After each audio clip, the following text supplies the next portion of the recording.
Today টিপ চ্যানেলে সবাইকে স্বাগত। আজকে চলেছি পূর্ব ভারতের উড়িষ্যার ভুবনেশ্বরে অবস্থিত 1000 বছর পুরানো এই মন্দিরটিতে। এই মন্দিরটির নাম হলো লিঙ্গরাজ মন্দির।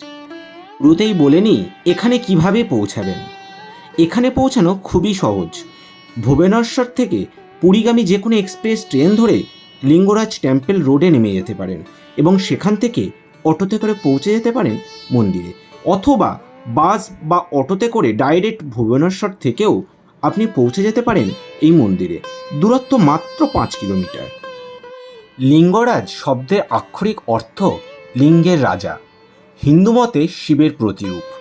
আদিতে শিবকে পৃথ্বীভাষা এবং পরে হরিহর হিসেবে পুজো করা হতো।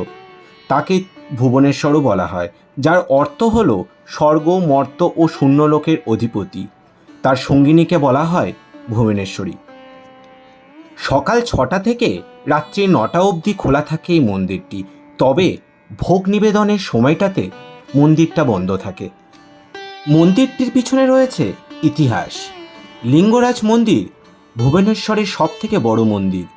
কেন্দ্রীয় মিনারটি 180 ফুট উঁচু।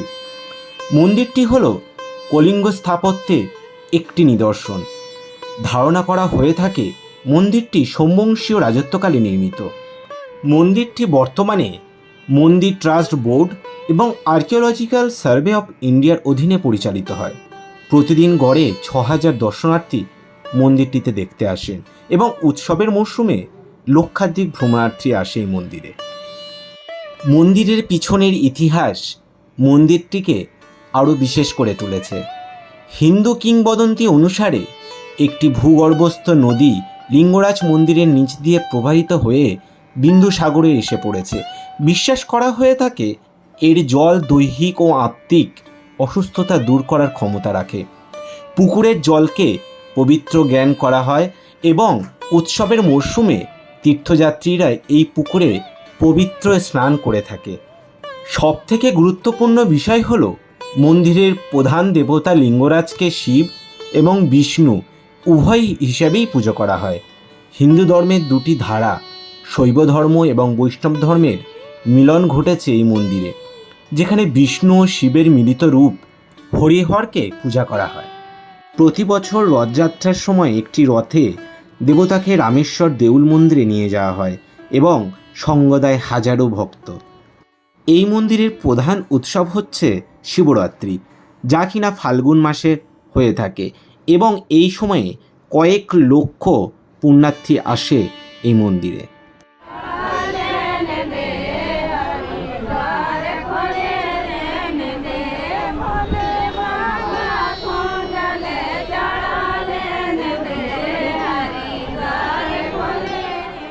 মন্দিরে গেলে পুজো দেওয়ার সামগ্রী মন্দিরের ঠিক সামনেই এখানে পেয়ে যাবেন।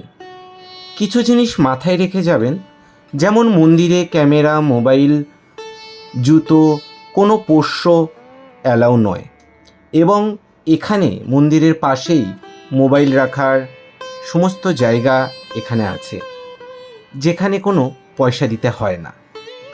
ভারতের বিভিন্ন জায়গায় ছড়িয়ে আছে বিভিন্ন ইতিহাস, আর এই ইতিহাসের সাক্ষী হয়ে থাকতে কার না ভালো লাগে। ভিডিওটি কেমন লাগলো কমেন্টসে অবশ্যই জানাবেন আর শেয়ার করে দেবেন প্রিয় মানুষের সাথে। দেখা হচ্ছে এরকমই অন্য কোনো ভিডিওতে। ধন্যবাদ।